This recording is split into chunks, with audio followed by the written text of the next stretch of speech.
Hello everyone, आज हम आपको बताने वाले हैं प्रोकैरियोटिक सेल के बारे में। बेसिकली प्रोकैरियोटिक सेल होता क्या है, तो हम इसकी मीनिंग जान लेते हैं प्रोकैरियोटिक की। इसको पहले हम ब्रेक करेंगे। प्रो मीन्स होता है प्रिमिटिव। प्रिमिटिव मीन्स प्राचीन, और कैरियो मीन्स होता है न्यूक्लियस।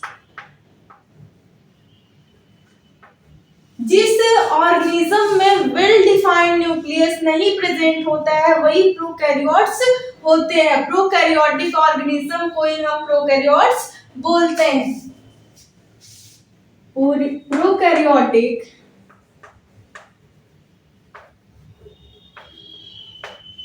Has not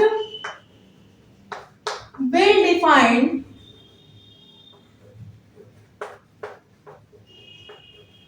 nucleus. सबसे पहले प्रोकैरियोट्स ही हमारे प्लैनेट्स अर्थ पर आए थे, तो इनमें वेल डिफाइंड न्यूक्लियस मींस इसमें जो क्रोमोसोम है उसमें न्यूक्लियर जो आउटर मेम्ब्रेन होती है वो न्यूक्लियर मेम्ब्रेन नहीं प्रेजेंट होती है, इसलिए इन्हें वेल डिफाइंड न्यूक्लियस नहीं बोला जाता है, वेल ऑर्गेनाइज्ड न्यूक्लियस नहीं कहा जाता है। सिर्फ इसमें क्रोमोसोम दिखते हैं। क्रोमोसोम में क्या है? DNA, double stranded circular DNA present होता है। ये हो गया आपका प्लाज्मा मेम्ब्रेन।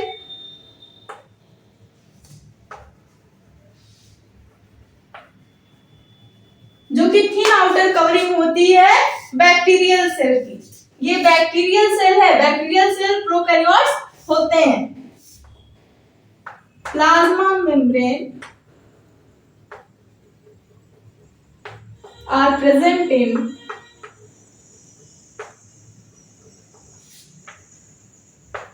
prokaryotic cell.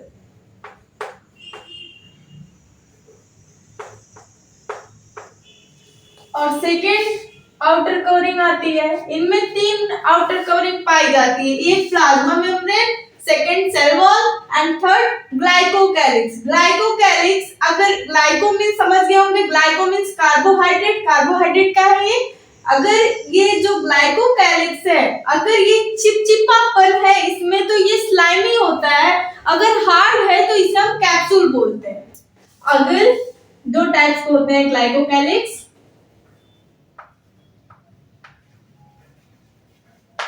अगर ये चिपचिपा होते हैं तो इनको हम स्लाइमी बोलते हैं। अगर चिपचिपा होता है तो स्लाइमी लेयर बोलते हैं। अगर हार्ड होता है, if glycocalyx is hard then it is called capsule.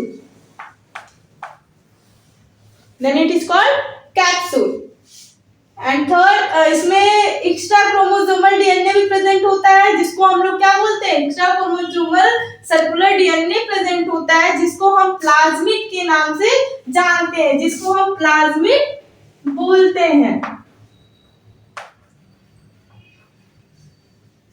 Prokaryotes में कोई भी ऑर्गेनेली नहीं पाई जाती है एक्सेप्ट राइबोसोम। जैसे यूकैरियोट्स में माइटोकॉन्ड्रिया हो गया, गाल्जी बॉडीज हो गई, ये सब यूकैरियोट्स में पाए जाते हैं, प्रोकैरियोट्स में नहीं पाए जाते हैं except ribosome, because ribosome has no membrane bound.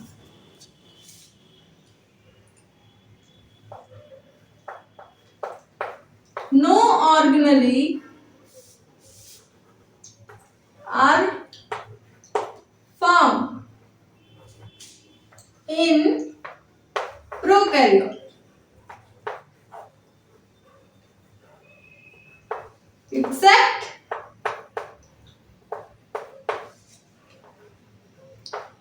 Ribosome. आप ये भी कह सकते हैं मेम्ब्रेन बाउंड ऑर्गेनेल नहीं प्रेजेंट होती है प्रोकैरियोट्स में, because ribosome are not membrane bound organelle. ये हो गया। इसको हमने बताया आपको, ये एक्स्ट्रा क्रोमोसोमल डीएनए जिसको प्लाज्मिड बोलते हैं। जिसको क्या बोलते हैं? प्लाज्मिड।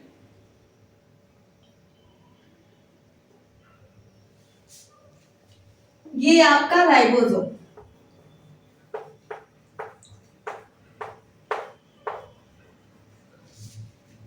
ये क्या है? क्रोमोसोम।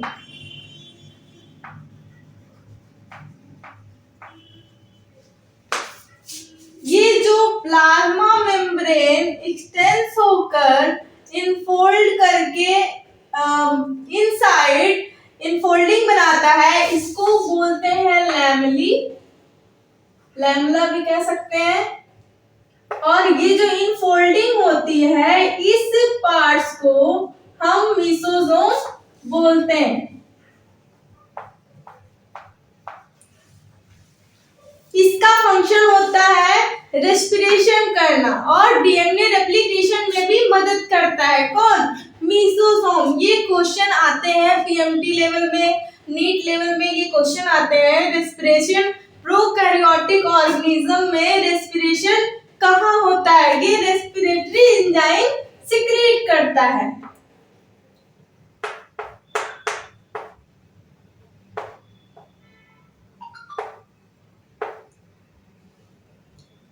और इसके थ्रू सिक्रीशन भी होती है।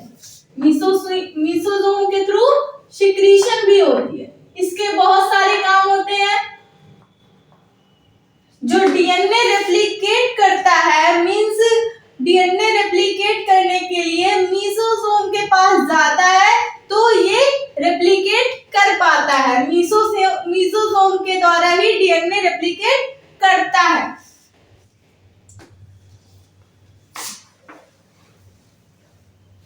तो बैक्टीरियल सेल्स में फ्लैजेला भी प्रेजेंट होता है। ये जो फ्लैजेला होता है, इसके 3 पार्ट्स होते हैं। First basal body, second hook like structure होता है जिसे हुक कहते हैं, and third it is the filament. It is the filament जो कि एक फ्लैजेलिन प्रोटीन का बना होता है। It is made up of flagellin protein. First इसको इरेज कर देते हैं। जैसा कि हमने आपको बताया, इसकी फ्लैजेला के 3 पार्ट्स होते हैं। First basal body, second hook and third filament. ये जो फिलामेंट होता है, ये फ्लैजेलिन प्रोटीन का बना होता है। फ्लैजेलिन प्रोटीन का बना होता है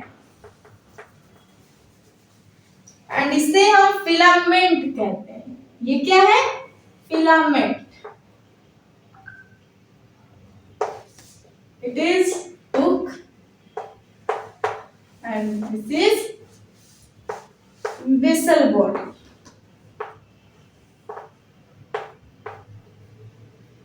जो फ्लैजेला होता है प्रोकैरियोट्स में, जो फ्लैजेला प्रेजेंट होता है सेल में, वो मूवमेंट करता है। मींस इसका फंक्शन होता है मूवमेंट कराना। ये मूवमेंट में हेल्प करता है। एंड सेकेंड आता है आपका सीलिया। इसमें सीलिया का भी वर्क होता है मूवमेंट कराने में। It is a type of flagella.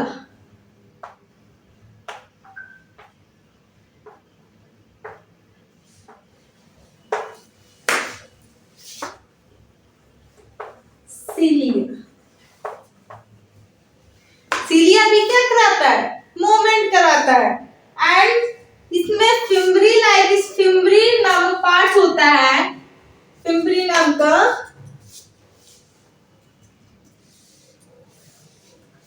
Long होता है।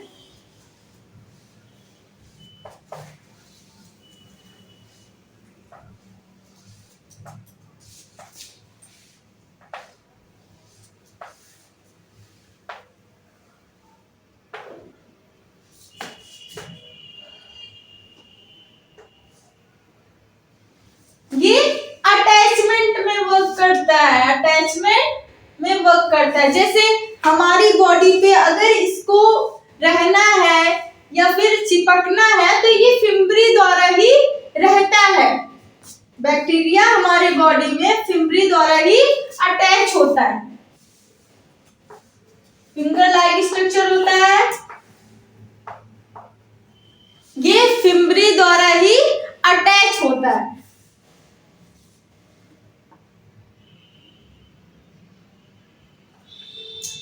फ्लैजिला हो गया, सीलिया हो गया एंड फिम्बरी हो गया। अब आता है आपका फिलाई। फिलाई भी फिम्बरी का ही पार्ट है, फिलाई का भी वही वर्क होता है। यहाँ पे हमने आपको मीसोसोम के बारे में बताया। मीसोसोम का ही इंपॉर्टेंट फंक्शन होता है बैक्टीरियल सेल्स में यानी प्रोकैरियोटिक सेल में। मीसोसोम का बहुत ही ज्यादा वर्क होता है in prokaryotic cell. Mesosome respiration भी कराता है, सिक्रीशन भी करता है, रेस्पिरेटरी एंजाइम भी सिक्रीट करता है। इनमें वेसिकल्स पाई जाती हैं जो मदद करती हैं। इसमें अदर एंजाइम्स भी पाए जाते हैं।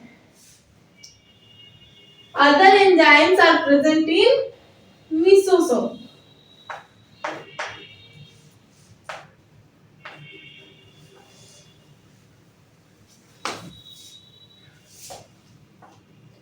एंड आपको ये मीसोसोम के द्वारा ही डीएनए भी रेप्लिकेट होता है, मीसोसोम भी रेप्लिकेट करता है।